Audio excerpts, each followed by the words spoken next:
Hey guys, so today I'm going to be talking about the 10 things that I stopped doing when I became a denture wearer. Yes, I have implants now, but it all started with dentures, and I want to talk about the things that I no longer do. I want to give a big shout out to Ivoclar Vivadent for sponsoring this video, as well as a lot of other videos on my channel. Ivoclar is a dental manufacturing company that makes products that dental professionals use to treat patients like us. If you want to learn more about their company, check out the link in the description box below. It's www.morethanaddenture.com. I hope that my experience will somehow, motivate you that, hey, if that could happen to her, maybe it could happen for me too. And this is in no particular order of importance or anything. This is just off the top of my head. 10 things that I just don't do anymore. Number one, I no longer cover my mouth and look down when I laugh. That was a huge problem for me when I had really bad teeth. I was very timid. I didn't like to be face to face with people. I didn't like laughing and smiling, which, over time, that can kind of play on your self-esteem. It can play on your mood. I mean, if you're never smiling, if you're always avoiding that, always avoiding laughing, then eventually you're going to start to believe that you're just not happy. And so back then, I would, if somebody told a joke, I would cover my mouth, I'd look down, I'd look away, I'd do things to avoid laughing. And not only does that change how I viewed myself, but it probably changed the way that other people saw me as well, which leads to my next thing that I no longer do. I don't avoid eye contact anymore. That was a big thing for me. In fact, I actually had to go on a Googling spree to try to build up the courage on how I can maintain eye contact with people. I had to relearn it because I'm one of those people where I worry that, the way that I actually feel is all in my eyes. Everybody can see straight through me. And without being able to explain myself, I worried that somebody would pick up on the fact that something's wrong and they would assume that it's them, that I just didn't particularly care for them. They would probably assume that, I'm not confident, that whatever I'm speaking about, I'm not sure of. Like, think of it this way. When you go into a job interview, right? Like, one of the things that you really have to nail is eye contact, because when people avoid eye contact, it looks like they have something to hide. And without context, the other person might assume that you're being dishonest. I no longer avoid eye contact, and it makes me feel a lot more confident. The next thing that I no longer do is I no longer avoid social situations, like certain social situations, especially when speaking is involved, because of my teeth. Now, if I don't go to your party, it's not because of my teeth anymore. It's because I'm chilling, binge watching YouTube videos on a Friday night. I'm an introvert, and so I'm not the most social person in the world anyways, but my teeth are no longer a reason for me to avoid those things. Like,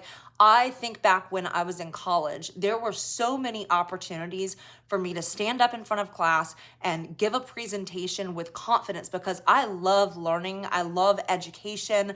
I love discovering new information and facts.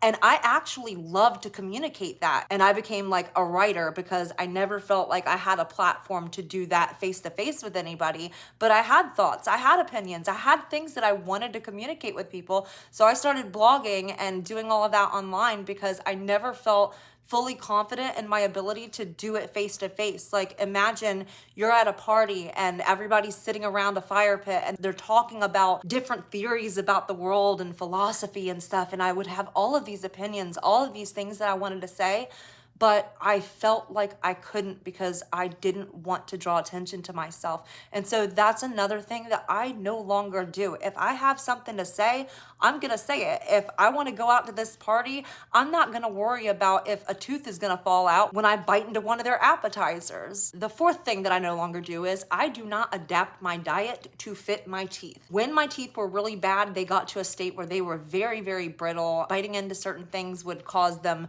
to chip away, crumble, or it would just be very painful for me. I had a very limited diet. I wouldn't eat anything too tough, like steak and stuff like that. If I ate it, I had to chop it up really, really small. I couldn't really chew any kind of nuts or anything. Definitely not biting into a stick of celery. Even cereal, I would have to let it soak into the milk and become softer before I could eat it. And so my diet was very restricted because of my teeth. Now I don't really think about how what I'm eating is going to affect my teeth because I have just a normal diet now, and pretty much nothing is off limits except, you don't want to chew into hard candy or something that could chip your tooth. I mean, that could chip anybody's teeth, whether they're real or not. I have a very normal diet and can eat pretty much anything that I want, and that was the case for me when I had dentures as well. Number 5 thing that I stopped doing when I got dentures, I stopped chewing on one side of my mouth. Now, I know a lot of you can probably relate to this. When you are experiencing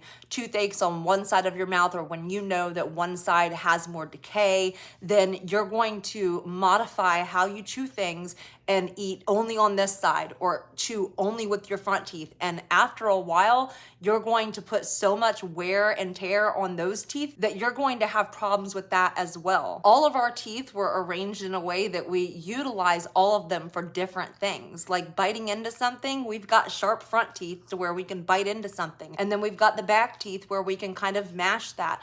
But if you're not utilizing all of that, then you're probably not chewing your food properly, which means that you're not really fully digesting it the way that you should be. And so that's something that I don't do anymore. I don't feel any pain in my mouth that would cause me to avoid biting with my front teeth or chewing on one side versus the other. The 6th thing that I no longer do is I no longer live on medication. I no longer feel like I have to take like ibuprofen round the clock. Whereas before, even if I wasn't experiencing an abscess, even if I wasn't experiencing a toothache, my mouth was just constantly throbbing. And so I would take ibuprofen all the time to alleviate the discomfort that I felt from my mouth throbbing because of all of the infected, decayed teeth. And that would lead to other problems, stomach issues. I would have rebound headaches from taking so much medication to try to mitigate all of that. And so that's not something that I do anymore because my mouth just doesn't hurt anymore. The 7th thing that I stopped doing is avoiding kissing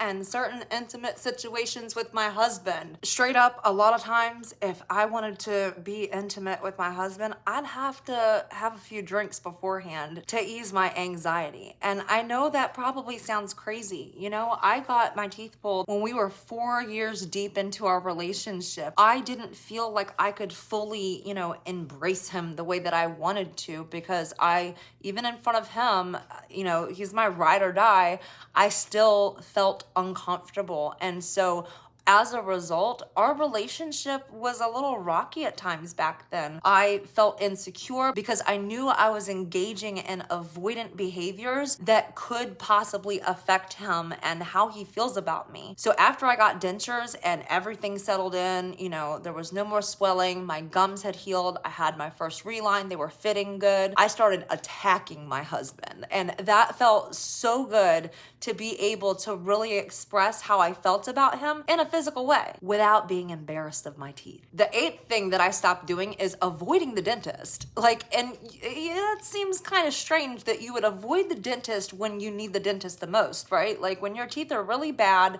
and something's got to be done, that's typically when people avoid the dentist because, for one, you're worried about whether they're going to judge you or not, how they're going to feel about it. Does my breath smell like decay? Are they going to shame me? Are they going to react in a way that makes me feel bad about myself? Is it gonna hurt? If just going through the day-to-day motions can cause pain, eating food, drinking, hot or cold things, if those things can cause discomfort, then, just imagine going to the dentist and having them actually prod around in there. I used to avoid the dentist. I would never go. Now I go to the dentist routinely and I make sure that, I'm staying up on that. So if there's any issues going on, they're going to catch it immediately and be able to mediate that before it spirals out of control and gets to a point where, there's going to need to be extensive work done or it's going to cost a lot of money to fix. You know what I'm saying? So I don't avoid the dentist anymore. I embrace them. The number 9 thing that I stopped doing was compensating. I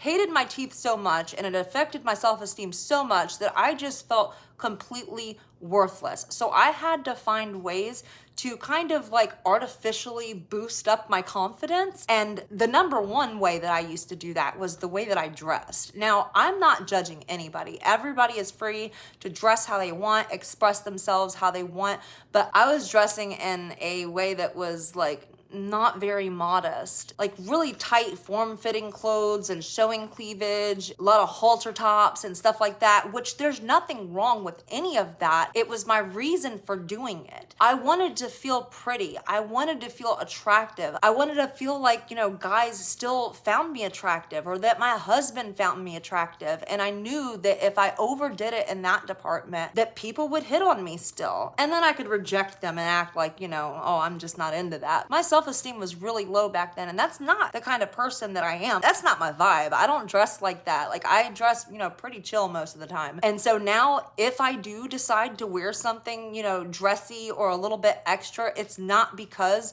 I lack self-esteem. It's because I actually like the outfit. And then the number 10 thing that I stopped doing, which this could be a whole video on its own, so I'm gonna try to keep it short. I stopped doubting myself. My confidence shot way up, and it's not because, like, it's not just because I felt attractive and that I could smile and that I could eat and things like that. Like, that played a small role, but I felt like I had overcome the biggest hurdle in my life. The biggest fear that I had, I just plowed straight into it and handled it. That was the biggest confidence boost I've ever had in my life, to where it was miraculous that I was able to do that. And so I feel like, you know, if I could overcome such a dark time in my life that spanned like a decade, if I could like really face my biggest fear in life and overcome it, and not just overcome it, but thrive because of it. Like, I didn't just survive, I grew as a person, then there's not a whole lot that I can't do. And so I went out, I got a job, I bought a house, I bought a really cool car.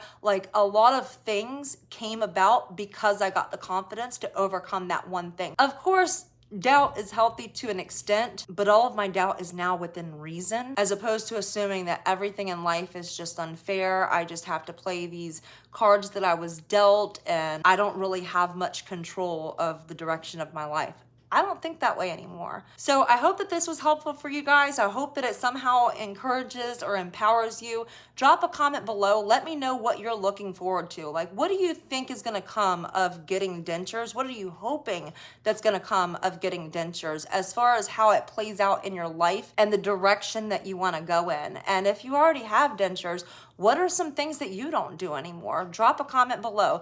Don't forget to like this video if you found it helpful. Subscribe to my channel and click that bell notification so that you get all these updates as to when I post new content. All of my social links are in the description box below, and I will see you guys again next time. Y'all take care.